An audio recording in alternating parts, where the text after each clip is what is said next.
ओम नमो भगवते वासुदेवाय। ओम नमो भगवते वासुदेवाय। ओम नमो भगवते वासुदेवाय। ओम नमो भगवते वासुदेवाय। ओम नमो भगवते वासुदेवाय। ओम नमो भगवते वासुदेवाय। नारायणं नमस्कृत्य नारायणं नमस्कृत्य नरं चैव नरोत्तमं नरं चैव नरोत्तमं देवीं सरस्वतीं व्यासं देवीं सरस्वतीं व्यासं ततो जयमुदीरये। ततो जयमुदीरये। नष्टप्रायेषु भद्रेषु नष्टप्रायेषु भद्रेषु नित्यं भागवत सेवया नित्यं भागवत सेवया भगवते उत्तमा श्लोके भगवती भगवती उत्तमा श्लोके श्लोके भक्तिर्भवति नैष्ठिकी। भक्तिर्भवति भक्तिर्भवति नैष्ठिकी। हरे कृष्ण। आप सबका स्वागत है। हरे कृष्णा प्रभु जी का शब्द प्रणाम। दंडवत प्रणाम। हरे कृष्ण। हरे कृष्णा प्रभु प्रभु जी, जी दंडवत प्रणाम। प्रभु जी हरे संदीप प्रभु जी और मुझे एक बार फिर से हरे पोस्ट कृष्ण प्रभु जी, सादर प्रणाम। हरे कृष्ण माता जी। हरे कृष्णा प्रभु जी, दंडवत प्रणाम। हरे कृष्ण। हरे कृष्णा प्रभु जी, दंडवत प्रणाम। हरे कृष्ण प्रभु। हरे हरे कृष्णा प्रभु जी, हरे कृष्णा। हरे कृष्ण। हरे कृष्णा प्रभु जी, दंडवत प्रणाम। हरे कृष्ण।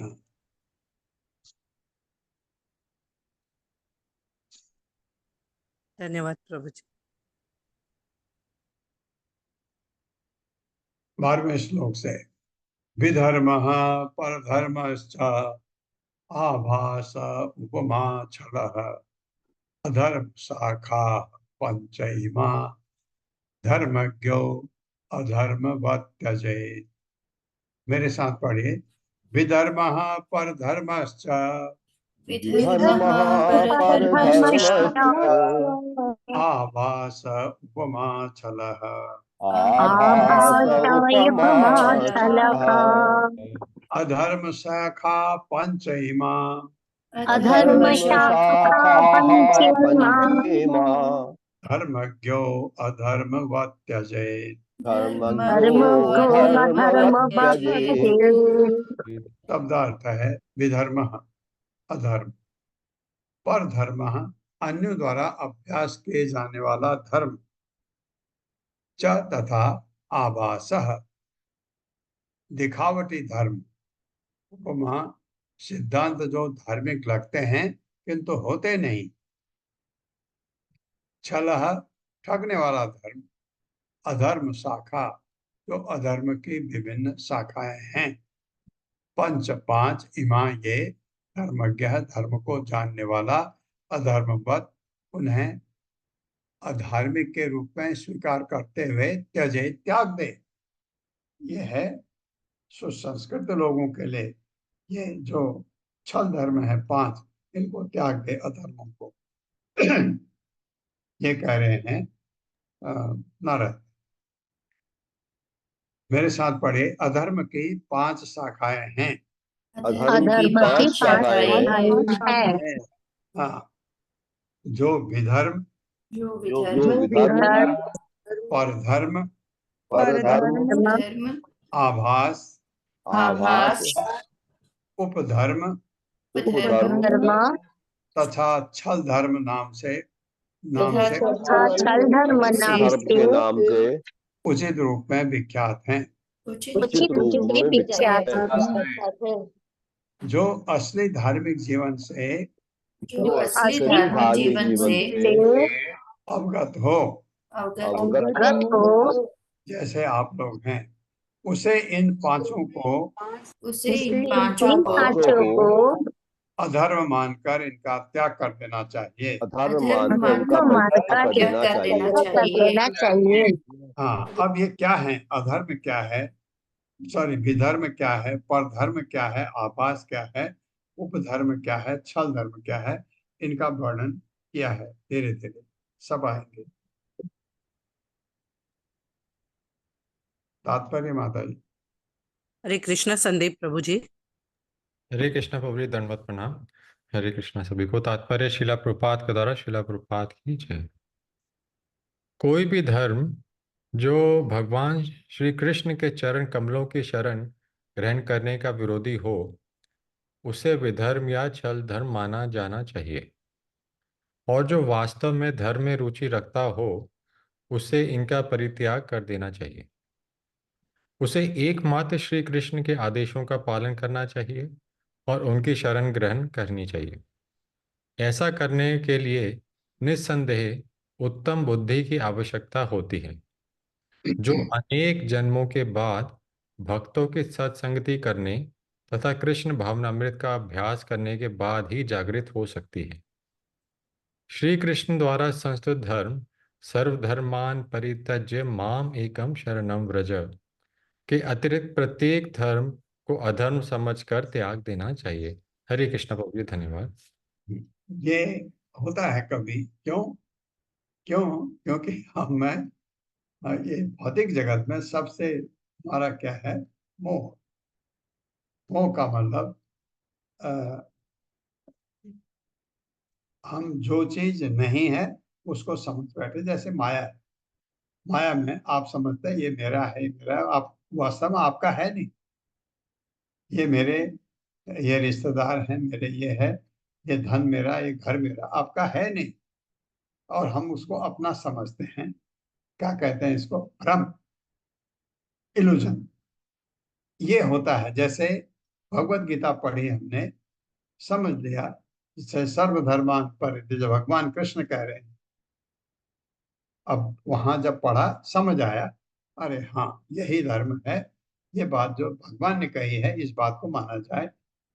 या भगवान के जो महाभागवत हैं, महान भक्त हैं भगवान के, उन्होंने कहा है, नारद ने कहा है, ऐसे महान भक्त प्रभुपाद ने कहा है, उसको मान लेना चाहिए, समझ आ जाता है। फिर थोड़ा आगे गए, किसी ने कहा अरे तुमने ये पढ़ा? नहीं नहीं, वो करने का जरूरत नहीं। इतना लंबा चौड़ा भगवत भागवत भगवत गीता बहुत तो किताब है, क्यों पढ़ने का जरूरत? बस ये पढ़ लो एक लाइन। ऐसे ऐसे ठग हुए हैं और हम मोहित हो जाते हैं, भ्रमित हो जाते हैं। तो इसलिए भौतिक जगत में ये है, क्योंकि हम में भ्रम होता है। आपको अच्छी तरह बता दिया, आपको आपको ये पता लग गया, वेद व्यास ने ये कहा है।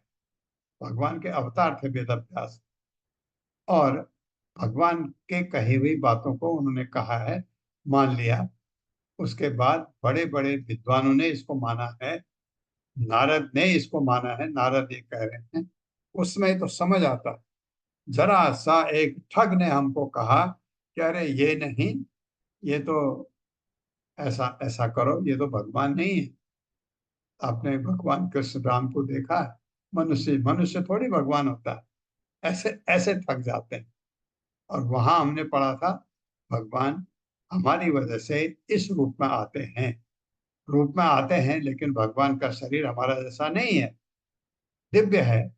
ये सब बड़े बड़े ज्ञाताओं ने, जो हमारे गुरु परंपरा में हैं, इतने बड़े बड़े विद्वान, उन्होंने कहा है। अब उसको जब मान लो, अब इस ठग की बात को सुनना क्यों चाहिए? ये ये बात है। लेकिन भौतिक जगत में मोह होता है और हमको बुद्धि नहीं, क्योंकि बुद्धि देहात में है। देहात में बुद्धि तो गड़बड़ है। ये बुद्धि हमको नहीं आती है जब तक हम ये बहुनाम जन्म नाम अंते ज्ञानवान माम प्रपद्यते, बहुत जन्मों के बाद किसी को ये ज्ञान आता है, बुद्धि आती है, देहात में बुद्धि जाती है, वो समझता हाँ ये सही है और ये जो कह रहा है ये गलत है, वो मोहित नहीं होता। ये बताया। धर्म बाधो विधर्म स्यात् परधर्मो अन्य चोदितः उपधर्मः तु पाखंडो दम्भो वा शब्द विच्छदः। मेरे साथ पढ़िए। धर्मवादो विधर्मः स्यात् धर्मबाधो विधर्म धर्मस्यात् परधर्मो अन्य चोदितः परधर्मोऽन्यचोदितः उपधर्मः तु पाखंडो उपधर्मस्तु पाखंडो दम्भो वा शब्द विच्छलः। दम्भो वा वित्तलः शब्दविच्छलः। शब्दार्थ है धर्मवाद, अपने धर्म को लागू होने से रोकता है जो आपको। विधर्म, धर्म के विरुद्ध, स्यात् हो, पर धर्म, ऐसे धर्म का अनुकरण जिसके लिए वह अनुपयुक्त हो। अन्य चोदित, किसी अन्य के द्वारा चालू किया गया। कोई आया पड़ोस में, उसने नया धर्म शुरू कर दिया। उपधर्म, मन गणंत धर्म जो शास्त्र में नहीं लिखा है। तो निसंदेह पाखंड है, जो वेदों के नियमों, प्रमाणिक शास्त्रों के विरुद्ध है। दंभ, जो मिथ्या ही गर्वित है। वह अथवा शब्दविद, शब्द जाल से छल, ठगने वाला धर्म। मेरे साथ पढ़े, जो धार्मिक नियम जो जो धार्मिक धार्मिक नियम नियम किसी को अपना धर्म पालन करने से रोकते हैं, किसी को अपना धर्म धर्म पालन पालन करने से रोकते हैं हैं विधर्म कहलाते हैं। विधर्म धर्म कहलाते हैं। कहलाते हैं। अन्यों द्वारा चालू किए गए धार्मिक नियम पर अन्यों द्वारा द्वारा चालू किए गए धार्मिक नियम पर नियम पर sorry, धर्म अन्यों द्वारा चालू किए गए धार्मिक नियम धार्मिक द्वारा नियम चालू किए गए धार्मिक नियम धार्मिक नियम पर धर्म पर कहलाते धर्म हैं। पर धर्म कहलाते हैं। हाँ, पर धर्म का पर का मतलब दूसरा का हुआ, दूसरे के द्वारा चलाया गया, शास्त्रों में नहीं है, उसने चला दिया। और बहुत बड़ा अच्छा तरह सज धज के पंडितों की तरह, महान विद्वानों की तरह दिखता है, और उसने कहा नहीं ये करने का जरूरत नहीं, ये करो, ये पर धर्म उसने बनाया है, और हमारे शास्त्रों में ऐसा लिखा नहीं।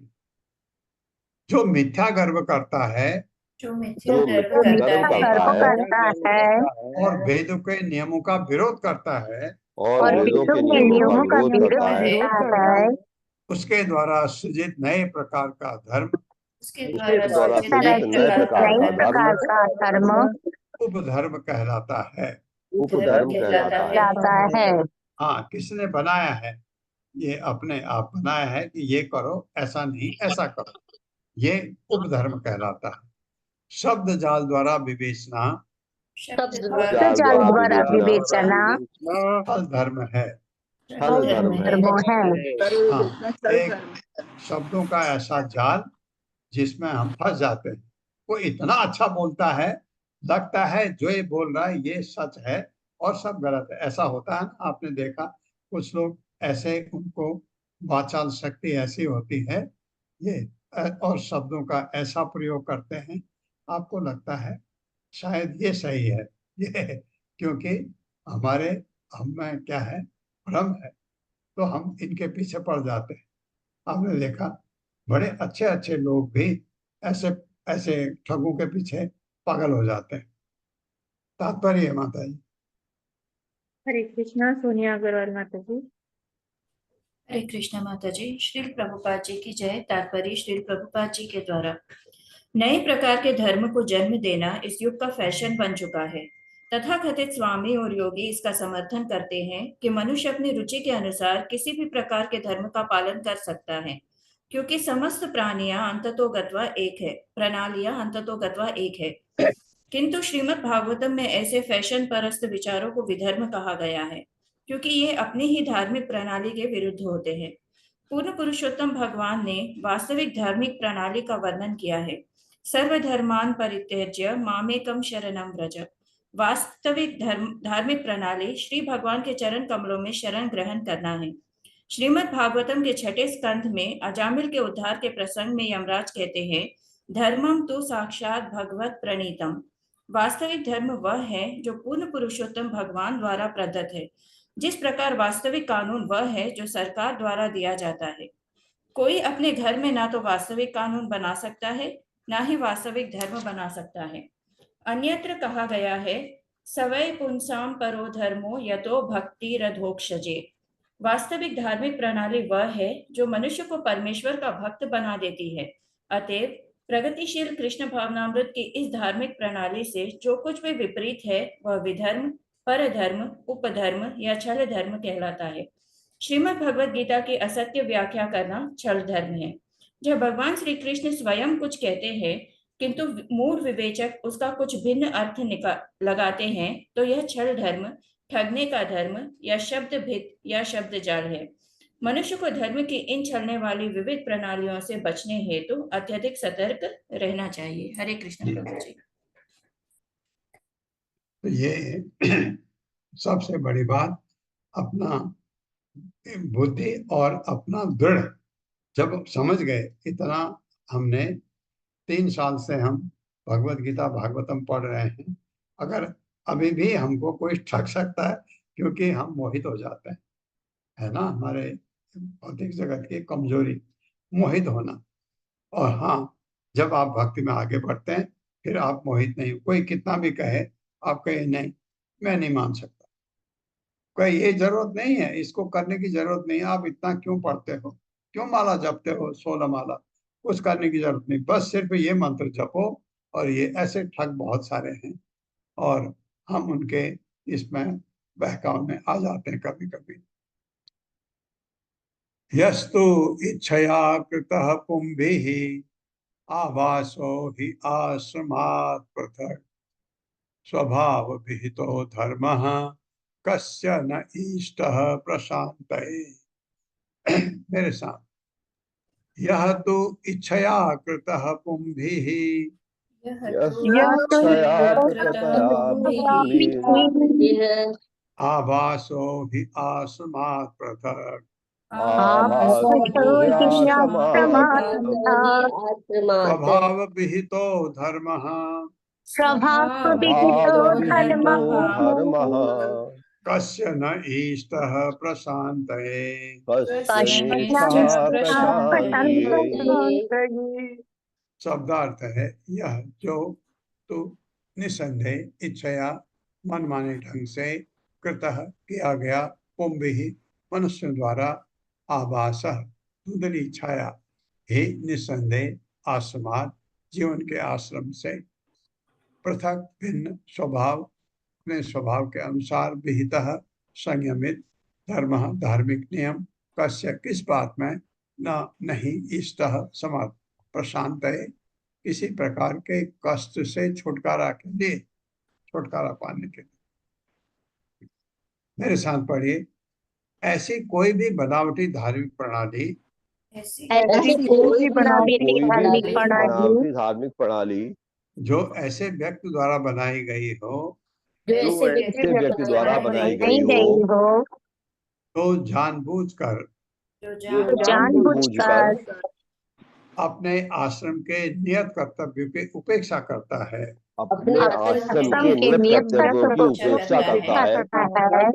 हाँ, अभी मैं समझिए, मैं ब्रह्मचर्य आश्रम में हूँ, अभी स्टूडेंट हूँ, और उसमें आपने पता है क्या क्या चीजें एक ब्रह्मचारी को ध्यान में रखनी होती है। वो उसका विरोध करता है, कहता नहीं उतने करने की जरूरत नहीं है। ये आपको लगता है ये क्या कह रहा है, क्या समझना चाहिए इसको, आभास। ये आभास कहलाता है। जानबूझकर अपने आश्रम के नियत कर्तव्य की उपेक्षा करता है, ये आभास कहलाती है। किंतु यदि कोई अपने किसी आश्रम विशेष या वर्ण के अनुसार किसी आश्रम विशेष या वर्ण के अनुसार अपने नियत कर्तव्य करता है, अपने नियत कर्तव्य करता है, तो फिर वे सारे भौतिक कष्टों को भगाने के लिए पर्याप्त क्यों नहीं है? तो फिर वे सारे भौतिक कष्टों को भगाने के लिए पर्याप्त क्यों नहीं है? हाँ, अगर वो ऐसा ठग है, तो अगर वो कहता है ये आश्रम में ऐसे नहीं ऐसे रहो, तो उसमें उसके ये भौतिक कष्टों को भगाने के लिए पर्याप्त क्यों नहीं है, ये प्रश्न है उसके लिए। तात्पर्य माता जी। हरे कृष्ण आत्रेय माता जी। हरे कृष्ण तात्पर्य श्रील प्रभुपाद की जय। श्रील प्रभुपाद के द्वारा यहाँ ये इंगित किया है कि प्रत्येक को शास्त्र में दिए वर्णों तथा आश्रम के नियमों का कठोरता से पालन करना चाहिए। विष्णु पुराण 3.8.9 में कहा गया है, वर्णाश्रम आचरवता पुरुषेण परोपमान विष्णु आराधते पंथा न अन्य तत्व कारणात्। मनुष्य को अपनी उन्नति हेतु लक्ष्य पर ध्यान केंद्रित करना चाहिए और ये है कृष्ण भावना भावित होना। यही समस्त वर्णों तथा आश्रमों का लक्ष्य तथा परिणति है। किंतु यदि भगवान श्री विष्णु की पूजा नहीं की जाती तो वर्णाश्रम संस्था के अनुयायी कोई मनगढ़ंत ईश्वर बना लेते हैं। इस प्रकार किसी भी धूर्त या अल्प के द्वारा अपने आप को ईश्वर चुनवा लेना एक फैशन बन चुका है। और ऐसे अनेक धर्मों को देशक है जिन्होंने अपने अपने ईश्वर कर लिए हैं और वास्तविक ईश्वर से अपना संबंध तोड़ लिया है। श्रीमद् भगवत गीता में स्पष्ट कहा गया है कि जो देवताओं का पूजता है उसकी बुद्धि नष्ट हो गई होती है।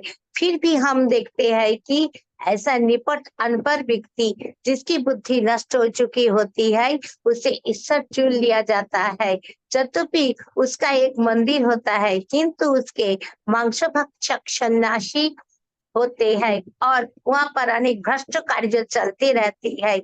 ऐसे धार्मिक प्रणाली जो बेचारी अनुयायियों को दिग्भ्रमित करती है इस तरह से वर्जित है। ऐसे बनावटी धर्म को एकदम बंद कर देना चाहिए। मूल प्रणाली ये है कि ब्राह्मण वास्तव में ब्राह्मण बने। उसने न केवल ब्राह्मण परिवार में जन्म लिया हो अपितु वो इस योग्य भी बने।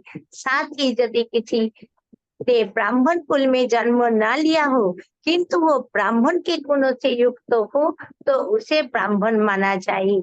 इस प्रणाली का दृढ़ता से पालन करने से मनुष्य बिना किसी अतिरिक्त प्रयास के ही सुखी बन सकता है। स्वभाव विहितो धर्मः पश्यनिष्ठ प्रशांतये। जीवन का वास्तविक उद्देश्य दुख को दूर करना है और शास्त्रों के नियमों का पालन करके इसे सरलता से किए जा सकता है। हरे कृष्ण। सरलता से प्राप्त किया जा सकता है इसको अगर हम शास्त्रों के अनुसार चलें। और कुछ लोग ऐसे आप लोगों को भी पता होगा बहुत सारे ठग अपना व्यापार चलाए बैठे हैं। बहुत सारे जेलों में बंद हैं और बहुत सारे अभी चल रहे हैं। ये इसलिए प्रभुपाद ने इतने कष्ट झेले, इन लोगों ने काफी तंग किया उनको। यहाँ तक कि जो ठग नहीं है जैसे निर्विशेषवादी हैं वो ठग नहीं है। उनका वो एक रास्ता है भगवान को प्राप्त करने का। और उन्होंने भी प्रभुपाद को बहुत तंग किया। इसलिए आपने देखा होगा जहां जहां पर भी प्रभुपाद को मौका मिलता है उनके बारे में कहते हैं। क्यों कहते हैं? क्योंकि चैतन्य महाप्रभु ने कहा कि भगवान के आकार को न मानना, वो भगवान के वो निराकार मानते, भगवान के आकार है नहीं मानते। तो चैतन्य महाप्रभु ने कहा कि ये अपराध है, भगवान का आकार नहीं है ये कहना अपराध है। तो वो मौका प्रभुपाद चूकते नहीं। इसलिए धर्म अर्थम अपि न इहेत यात्रा अर्थम बादनो धनम अनीह अनीह मानस्य महा अहे इव वृत्तिदा। मेरे साथ पढ़िए। धर्म अर्थम अपि न इहेत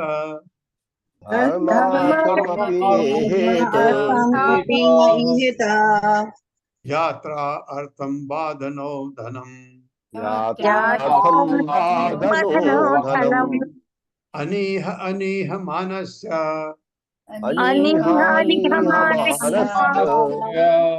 महा अहे इव वृत्तिदा। महा अहे के बाद विसर्ग आएगा इसलिए र उड़ गया। महा अहे इव वृत्तिदा शब्दार्थ है धर्म अर्थम, धर्म तथा आर्थिक विकास में अपि निसंदेह न नहीं इहेत प्राप्त करने का प्रयत्न करे। यात्रा अर्थम एक साथ शरीर और आत्मा के जीवन निर्वाह के लिए वा अथवा अधन निर्धन धनम धन अनिहा अनिच्छा अनिह मानस्य ऐसे व्यक्ति का जो अपनी जीविका कमाने के लिए प्रयास नहीं करता। महा अहे अजगर जैसे हमने कथा पढ़ी अजगरवादी इव सदृश वृत्तिदा जो प्रयास के बिना जीविका प्राप्त करता है। कोई प्रयास नहीं करता। खाना मिल गया तो मिल गया लेकिन भक्ति में लगा रहता है भगवान के, उसको अजगर प्रवृत्ति कहते हैं। मेरे साथ पढ़िए। निर्धन होकर भी निर्धन होकर भी मनुष्य को अपने शरीर निर्वाह के लिए मनुष्य को अपने शरीर निर्वाह के लिए या विख्यात धर्मज्ञ बनने के लिए या विख्यात धर्मज्ञ बनने के लिए अपनी आर्थिक दशा सुधारने का प्रयास नहीं करना चाहिए। अपनी या आर्थिक दशा सुधारने का प्रयास नहीं करना चाहिए। हाँ, ये बड़ा अटपटा लग रहा है ना आपको। अभी अभी सुनते हैं इसके बारे में। जिस प्रकार एक अजगर जिस जिस प्रकार एक अजगर एक ही स्थान पर पड़ा रहकर एक ही स्थान पर पड़ा रहकर तथा अपनी जीविका के लिए तथा अपनी जीविका के लिए कोई प्रयास न करते हुए भी कोई प्रयास न करते हुए भी शरीर निर्वाह के लिए भोजन प्राप्त कर लेता है, भोजन प्राप्त कर लेता है, उसी प्रकार निष्काम व्यक्ति निष्काम व्यक्ति बिना किसी चेष्टा से बिना किसी चेष्टा से अपनी जीविका कमा लेता है। अपनी जीविका कमा लेता है। हाँ, आपको लग रहा है ना स्टेटमेंट बहुत गड़बड़ है, लगता है। बिल्कुल अजगर प्रवृत्ति बताया है। प्रहलाद महाराज मिले ऐसे एक साधु से, बिल्कुल, और काफी मोटे भी थे क्योंकि साधु लोग मोटे नहीं होते हैं अक्सर, क्योंकि वो ज्यादा नहीं खाते हैं, उतना ही खाते हैं जितना शरीर के लिए चाहिए। वो साधु बहुत मोटा था और एक जगह लेटा हुआ था। तो प्रहलाद महाराज ने वो समझे, क्योंकि वो भक्त थे, वैष्णव हैं, किसी वैष्णव को समझने में देर नहीं लगती। उनकी आरती की, फिर उनसे कहा अगर मैं बदतमीजी नहीं कर रहा हूँ, क्या मैं ये जान सकता हूँ कि आप इस अवस्था में कैसे हैं? इसको अजगर प्रवृत्ति कहते हैं कि अजगर एक जगह लेटा रहता है, कुछ आ गया सामने उसको पकड़ के खा लेता है, नहीं आया तो सोया रहता है। तो ऐसे भी साधु होते हैं जो कुछ नहीं करते, और ये ऐसा संभव है हमारे लिए। अगर मैं रास्ते में एक जगह बैठ जाऊं कि मुझे कोई देगा, भोजन लेके आएगा मेरे लिए, और ऐसे में ऐसा सोच के मैं अगर बैठूं तो मैं तो 10-15 दिन के बाद मर ही जाऊंगा, नहीं मिलेगा मुझे कोई भोजन। क्यों? क्योंकि मैं भगवान का अनन्य भक्त नहीं हूं। अगर मैं भगवान का शुद्ध भक्त हूं, जो अजगर प्रवृत्ति का भक्त प्रहलाद महाराज को मिला, वो अजगर प्रवृत्ति का था, उसने काफी चीजें बोली, पूरा अध्याय आता उसके बारे में। लेकिन यहाँ पर ये कहना, जैसे ये जो ये है हमारे निष्काम भक्त जो कोई अपने अपने इंद्र तृप्ति के लिए कुछ नहीं करता, ऐसा भक्त क्या करता है? भगवान की भक्ति करता है, निष्काम भक्त कहते हैं इसको।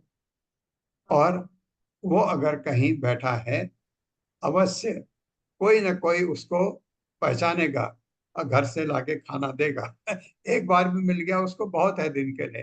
तो ये बताया गया, प्रयास नहीं करना चाहिए किसको, जो भक्ति मार्ग पर है, शुद्ध भक्ति कर रहा है, उसको प्रयास करके अपने जीविकोपार्जन के लिए प्रयास नहीं करना चाहिए, ये चीज कहा गया है।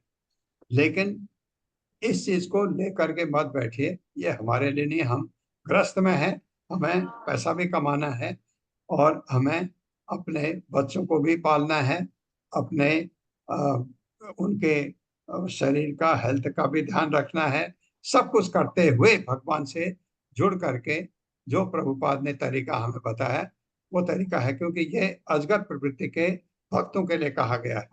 इसको अपने ऊपर लगाने की हमको जरूरत नहीं है, ये हमको ज्ञान है।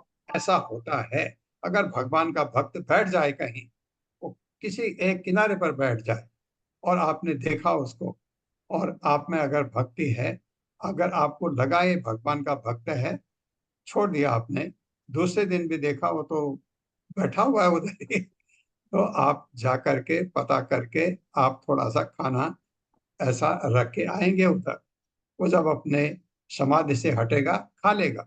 मैंने देखा है ऐसा अपने स्कूल डेज में, मैंने देखा है एक जगह मंदिर में किसी साधु को बैठा हुआ खाना रखा हुआ था उसके बगल में, क्योंकि गांव के लोग अच्छा करके मंदिर में दे आते थे। ऐसा होता है, ये हमारे लिए होगा है ऐसा कभी मत सोचिए। तात्पर्य माता जी। हरे कृष्णा सुधा माता जी। हरे कृष्णा माता जी, हरे कृष्णा प्रभु जी, दंडवत प्रणाम। श्री शील प्रभुपाद जी की जय। तात्पर्य शील प्रभुपाद जी के द्वारा। मनुष्य शरीर कृष्ण भावनामृत विकसित करने मात्र के लिए मिला है। मनुष्य को अपने शरीर निर्वाह के लिए किसी प्रकार की जीविका अर्जित करने का प्रयास करने की भी आवश्यकता नहीं है। इसे अजगर का उदाहरण देकर समझाया गया है। अजगर एक ही स्थान पर लेटा रहता है और अपने उदर पोषण के लिए जीविकोपार्जन हेतु इधर उधर नहीं जाता है। फिर भी भगवान की कृपा से उसका पालन होता है। जैसा नारद मुनि ने उपदेश दिया है, तस्यैव हेतु प्रत्येत कोविदः। मनुष्य को केवल कृष्ण भावनामृत को बढ़ाने की चेष्टा करनी चाहिए। उसे किसी वस्तु की इच्छा नहीं करना चाहिए, यहाँ तक कि जीविकोपार्जन की भी नहीं करनी चाहिए। इस मनोवृत्ति के अनेक उदाहरण प्राप्त हैं। उदाहरणार्थ, माधवेंद्र पुरी कभी किसी से भोजन नहीं मांगते थे। सुखदेव गोस्वामी ने भी कहा है, कस्मात् भजन्ति कवयो धर्मनुद दान धान। ऐसे व्यक्ति के पास क्यों जाया जाए जो धन से अंधा हो गया हो। प्रत्युत मनुष्य को कृष्ण पर आश्रित रहना चाहिए, वे ही सब कुछ प्रदान करेंगे। हमारे कृष्ण भावनामृत आंदोलन के सारे सदस्यों को, चाहे वो गृहस्थ हो या सन्यासी, दृढ़ता के साथ कृष्ण भावनामृत आंदोलन का प्रसार करना चाहिए। कृष्ण सारी आवश्यकताएं पूरी करेंगे।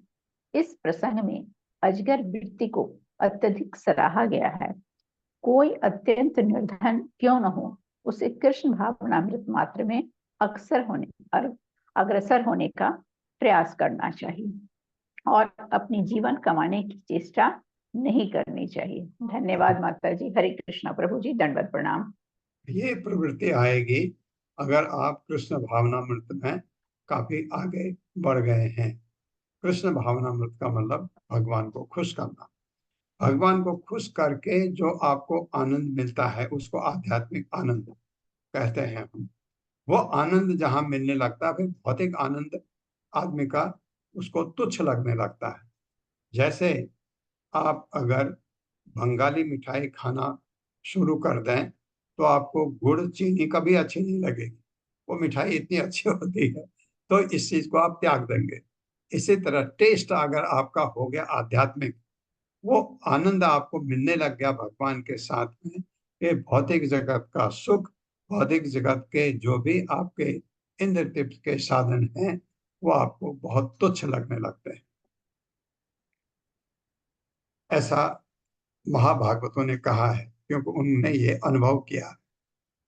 संतुष्टस्य निरीहस्य स्व आत्मरामस्य यत् सुखम् कुतः तत्काम लोभेन धावतो अर्थ इहया दिशः। मेरे साथ पढ़िए। संतुष्टस्य निरीहस्य संतुष्टस्य निरीहस्य आत्मारामस्य यत् सुखम् स्वात्मारामस्य यत् सुखम् कुतः तत् काम लोभेन धावतो अर्थ इहया दिशः।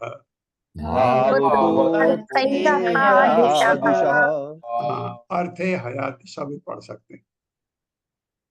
शब्दार्थ है संतुष्टस्य, कृष्ण भावना मृत से संतुष्ट व्यक्ति का मतलब वो व्यक्ति जो भगवान की भक्ति में लगा है, भगवान को खुश कर रहा है, उस व्यक्ति का।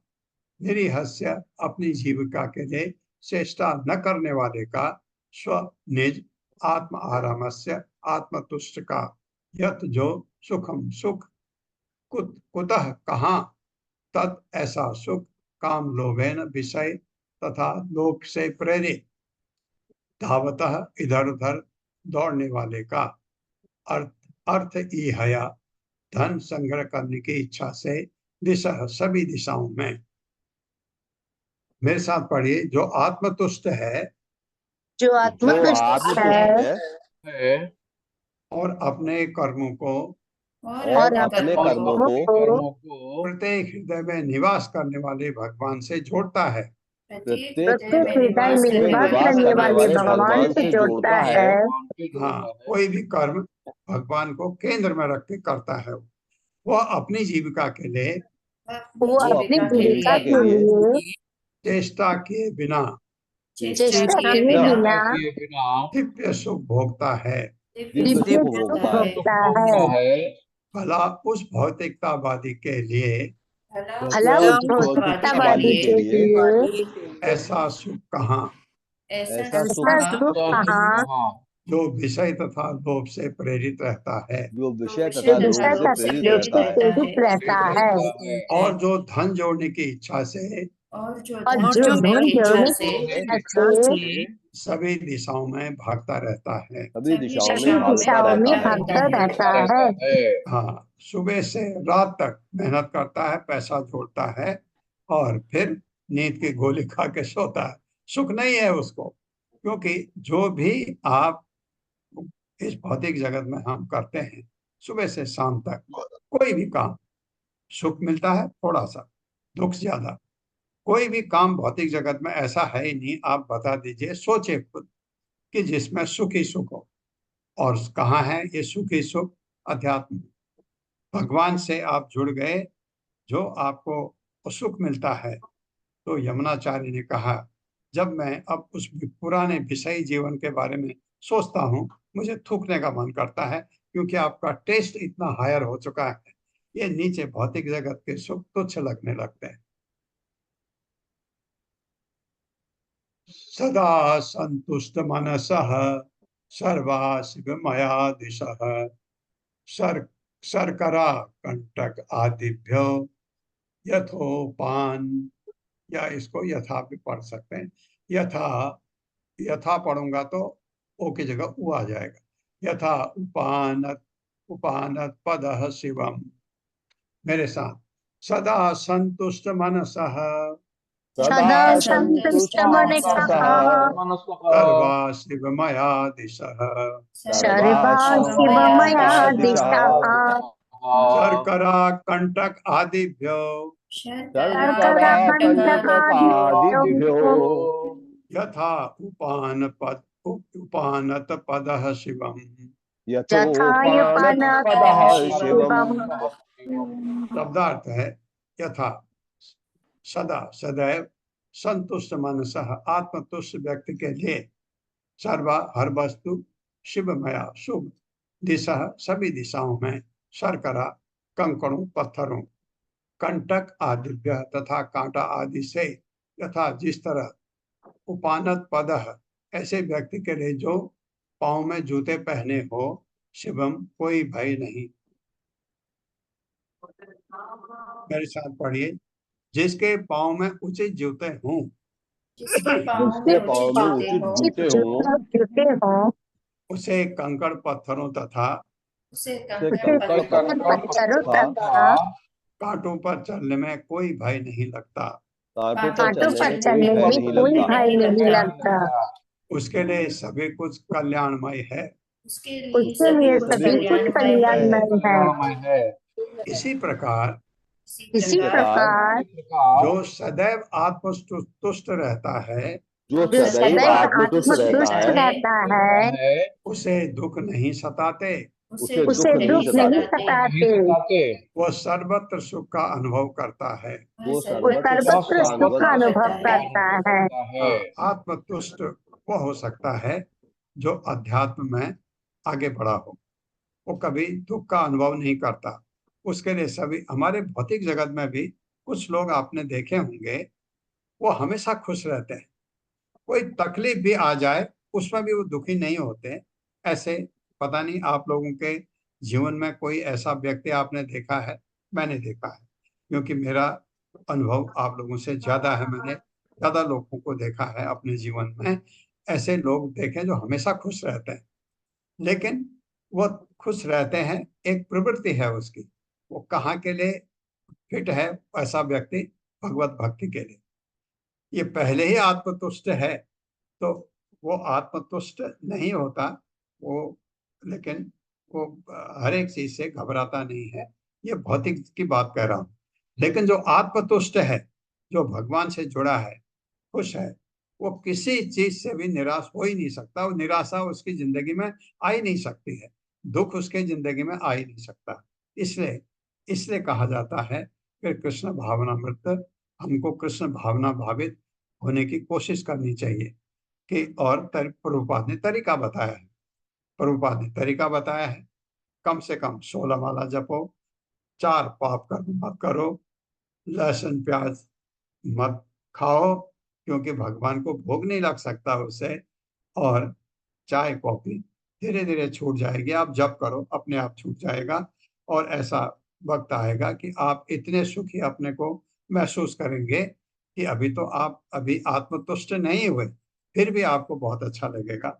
आपसे कोई कहेगा एक कप चाय पी लो, आपको मुंह में कड़वापन आने लगेगा सुन करके भी। ये बात होती है, ये आपको अनुभव बहुतों को ये होने लगा होगा। संतुष्टः केन वा राजन् न वर्तेत अपि वारिणा औपस्त्य चेहव्य कार्पण्यात् गृह पालायते जनः। मेरे साथ पढ़िए। संतुष्टः केन वा राजन् संतुष्टः केन वा राजन् न वर्तेत अपि वारिणा न वर्तेतापि वारिणा औपस्त्य जयहव्य कार्पण्यात् औपस्त्य जयहव्य कार्पण्यात् गृहपालायते जनः। गृहपालायते जनः। शब्दार्थ है संतुष्ट, सदैव आत्मस्तुष्ट रहने वाला व्यक्ति। केन क्यों, वा अथवा राजन, हे राजा। ये नारद कह रहे हैं किसको? युधिष्ठिर महाराज को, क्योंकि उन्होंने प्रश्न किए थे।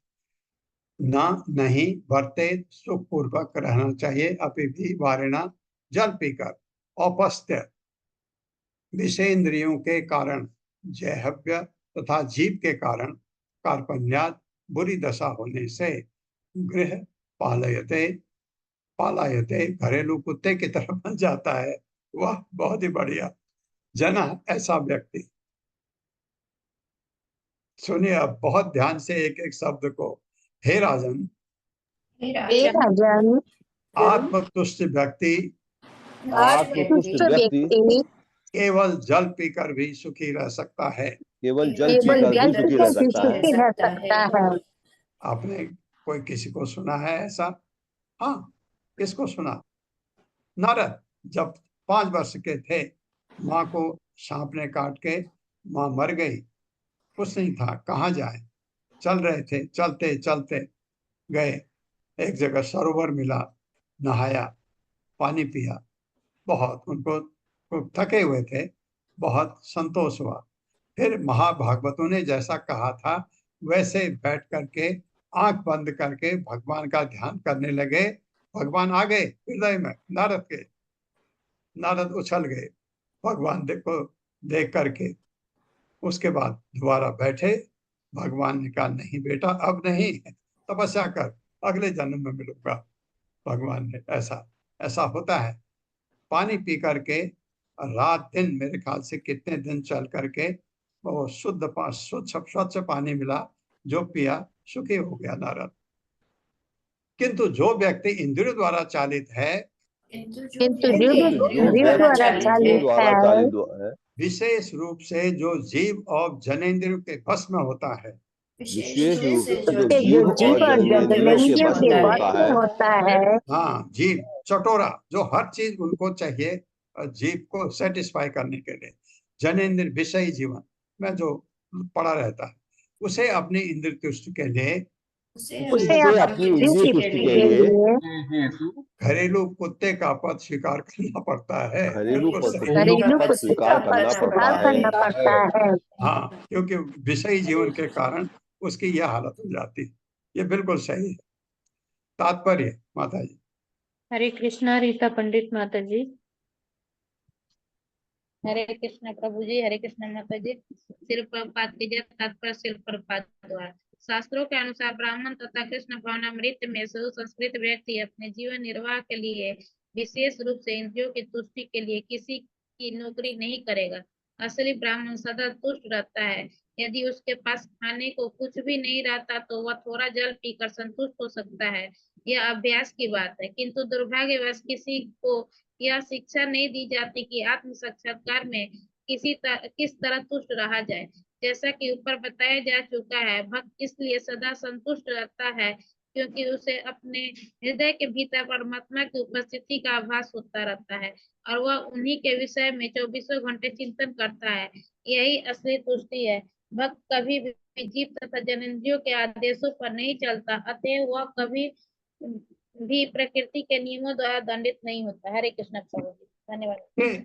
ये आप लोगों को भी, जो आप कृष्ण प्रसाद खाते हैं, आप लोगों को भी इसका अनुभव होगा। जब आप पहले कभी जाते थे सड़कों पर, आपको बहुत अच्छे अच्छे भोजन दुकानों में दिखते हैं, आपकी लार टपकती थी, आप एकदम खरीद के खाते थे। अभी नहीं खाते हैं क्योंकि आपको पता है ये भोग लगा हुआ नहीं है। इसको भोग, भगवान को भोग लगा के खा के बगैर आप दूसरा को भोजन लेते नहीं हैं, तो अब आपके जीभ में कंट्रोल हो गया। ये आपको ये चीज जो पहले जीभ आपकी लार निकालती थी चीजों को देख करके, अब नहीं होता। ये अनुभव आप लोगों को भी होने लगा होगा। इसी तरह से जो जनेंद्रियों के आदेशों पर नहीं चलता, वो प्रकृति के नियमों द्वारा दंडित नहीं होता। बिल्कुल सही बात है, दुख नहीं भोगने पड़ते उसको। असंतुष्टस्य विप्रस्य तेजो विद्या तपो यशः स्रवन्ति इंद्रियलोलेन्य ज्ञानं च एव कीर्यते। मेरे साथ, असंतुष्ट विप्रस्य तेजो विद्या तपो यशः स्रवन्ति इंद्रियलोलेन्य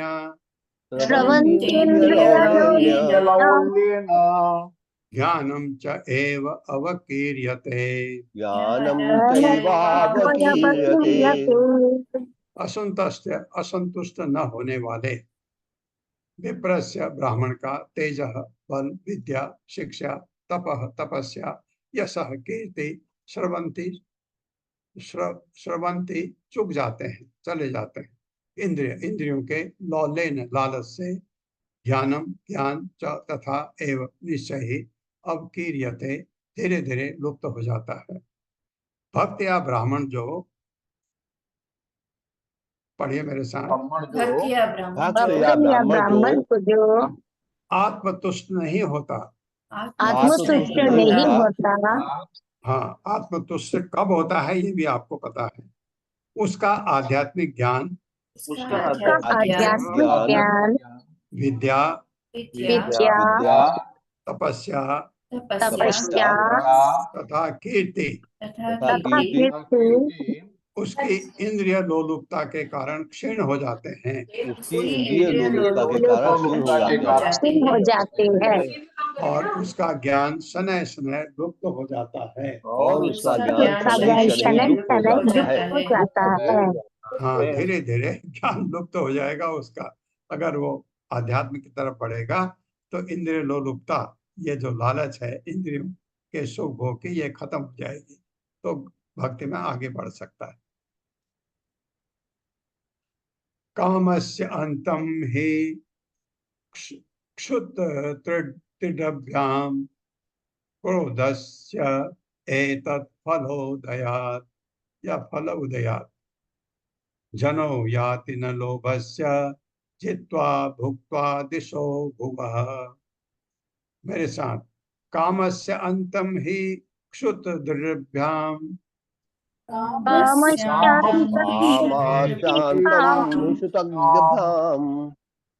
क्षुद्रभ्याम क्रोधस्य एतत् फलोदयात् जनो जनो याति न लोभस्य जनो याति न लोभस्य जित्वा भुक्त्वा दिशो भुवः।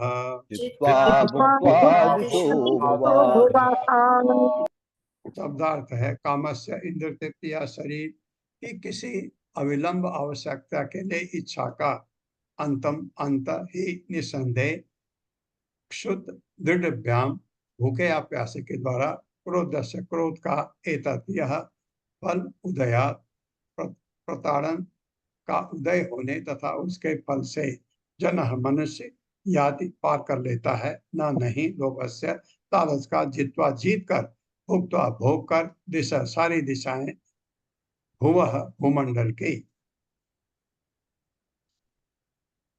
मेरे साथ पढ़िए। भूख तथा प्यास से पीड़ित मनुष्य की प्रबल शारीरिक इच्छाएं तथा आवश्यकताएं भोजन करने के बाद निश्चित रूप से तुष्ट हो जाती हैं। इस प्रकार यदि कोई क्रोध करता है तो प्रताड़ना तथा उसके फल द्वारा क्रोध तुष्ट हो जाता है।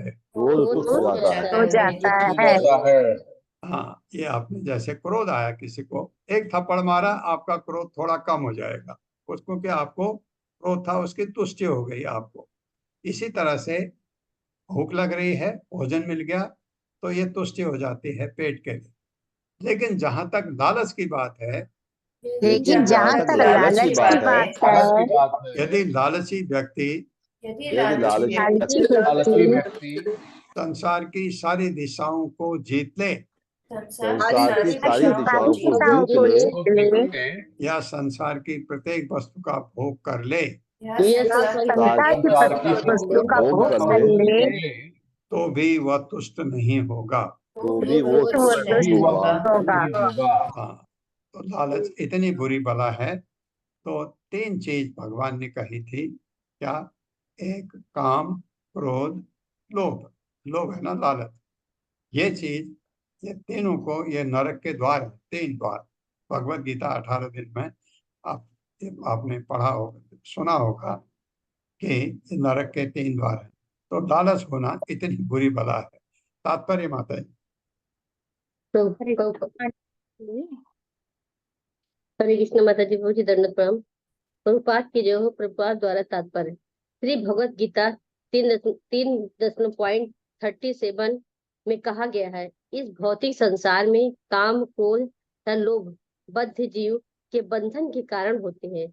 काम एवं क्रोध ऐसा है रजोगुण संबुद्ध भव।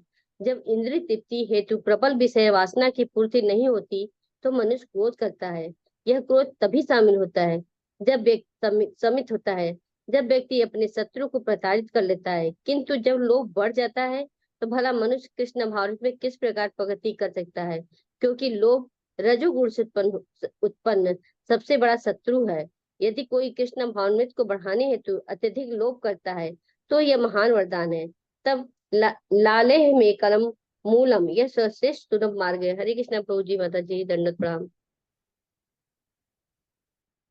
हाँ, तो लोभ आपको हो, कहाँ हो? कृष्ण भावनामृत के लिए। और भगवान को और खुश करो, और खुश करो।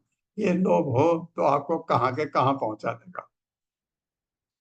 पंडिता बहवो राजन बहुज्ञा संशयच्छिदः सदसः पतयो अपि एके भी पढ़ सकते हैं। असंतोष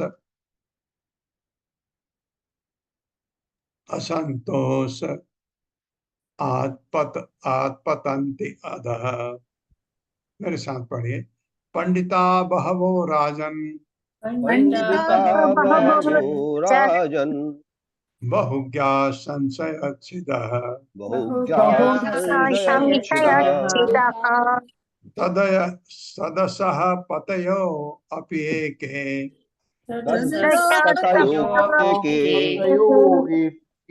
असंतोष आत्पतन्ति अधः।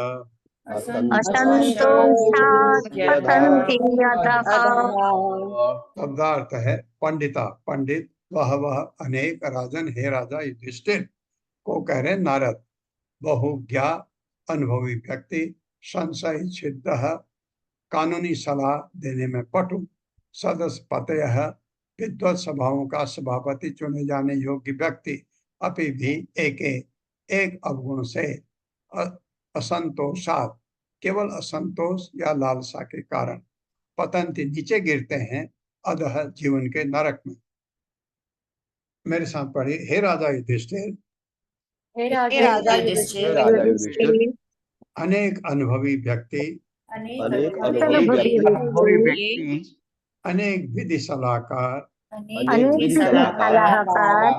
अनेक विद्वान तथा विद्वत सभाओं के सभापति बनने योग्य सभापति बनने के योग्य अनेक व्यक्ति अपने अपने पदों से संतुष्ट न होने के कारण नारकी जीवन में जा गिरते हैं। तात्पर्य माता जी। हरे कृष्णा अशोक प्रभु जी। हरे कृष्णा प्रभु जी, हरे कृष्णा माता जी, दंडवत प्रणाम। शीला प्रभुपाद जी की जय। शीला प्रभुपाद जी द्वारा तात्पर्य आध्यात्मिक उन्नति के लिए मनुष्य को भौतिक दृष्टि से संतुष्ट होना चाहिए, क्योंकि ऐसा न होने पर भौतिक विकास के लालच से उसकी आध्यात्मिक प्रगति अस्त व्यस्त हो जाएगी। ऐसी दो बातें हैं जो सारे सद्गुणों को व्यस्त कर देती है। एक है विपन्नता या दरिद्रता। दरिद्र दोषों गुण राशि नाशी, यदि कोई फटे हाल दरिद्र है तो उसके सारे सद्गुण व्यर्थ हो जाते हैं। इसी प्रकार यदि कोई अत्यधिक लालची या लोभी हो जाता है तो उसके सारे सद्गुण नष्ट हो जाते हैं। अतएव ऐसा तालमेल होना चाहिए कि मनुष्य दरिद्र न हो, किंतु वो जीवन की न्यूनतम आवश्यकताओं से तुष्ट होने का प्रयत्न करे तथा लालच न करे। अतएव आध्यात्मिक उन्नति के लिए भक्त के लिए सर्वश्रेष्ठ सलाह यही है कि वो न्यूनतम आवश्यकताओं से तुष्ट रहे। फलस्वरूप भक्ति में पारंगत विद्वान सलाह देते हैं कि मंदिरों तथा मठों की संख्या बढ़ाने की चेष्टा न की जाए। ऐसे कार्य केवल वे भक्त कर सकते हैं जो कृष्ण भावनामृत आंदोलन को अग्रसर करने में अनुभवी हैं। दक्षिण भारत के सारे आचार्यों ने, विशेषतया श्री रामानुजाचार्य ने अनेक बड़े बड़े मंदिर बनवाए और उत्तर भारत में वृंदावन के सभी गोस्वामियों ने बड़े बड़े मंदिर बनवाए। शील भक्ति सिद्धांत सरस्वती ने भी गौड़ी मठ नाम से बड़े बड़े केंद्र निर्मित कराए। अतएव मंदिर निर्माण कराना बुरा नहीं है, बशर्ते कि कृष्ण भावनामृत के प्रसार के लिए सतर्कता बरती जाए। भले ही ऐसे प्रयास लोभपूर्ण माने जाएं, किंतु ये लोभ कृष्ण को तुष्ट करने के लिए है और सभी आध्यात्मिक कार्य है। हरे कृष्ण प्रभु जी, हरे कृष्ण। बहुत अच्छा धन्यवाद। क्योंकि भगवान को प्रसन्न करने के लिए है, इसलिए ठीक है। इसके साथ एक चीज आपको बताता हूँ, अब खुश रहने का तरीका, अपने को कभी भी दूसरे से कंपेयर मत करो। दूसरे से तुलना करेंगे आप लगेगा उसके पास ज्यादा है, उसके पास ज्यादा है, उसके पास ये है। कभी कंपेयर नहीं, अपना कंपैरिजन अपने साथ। मैं क्या था, मैं क्या हूँ और मैं क्या कोशिश कर रहा हूँ, ये इस पर रहेंगे तो हमेशा हम खुश रहेंगे। ओम अज्ञान तिम्रांधक्ष ज्ञानांजन शलाकया चक्षुरुन्मिलितं तस्मै श्री गुरुवे नमः। नमो विष्णुपादाय कृष्ण पृष्ठाय भूतले श्रीमते भक्ति वेदांत स्वामिनिति नामिने। नमस्ते सरस्वती देवे गौरवाणी प्रचारिणे निर्विशेष शून्यवादी पाश्चात्य तारिणे। जय हो श्री कृष्ण चैतन्य प्रभु नित्यानंद श्री अद्वैत गदाधर शिवासादि गौर भक्त वृंद। हरे कृष्णा कृष्ण कृष्ण हरे हरे, हरे राम राम राम हरे हरे।